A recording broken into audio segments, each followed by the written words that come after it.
Today we're going to evaluate the expression 2 minus 2 times 3 minus 3.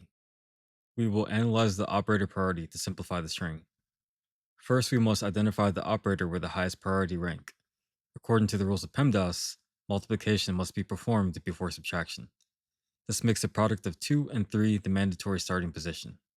Multiplying 2 by 3 equals 6, and then we replace the multiplication block with 6, updating the running expression to 2 minus 6 minus 3. The remaining operations are both subtraction, which share the same priority rank. When operators share equal priority, calculate strictly from left to right. The next step is to evaluate the subtraction on the left, 2 minus 6. Subtracting 6 from 2 results in negative 4. This leaves one final subtraction step, negative 4 minus 3. Let's perform the final subtraction step to complete the problem.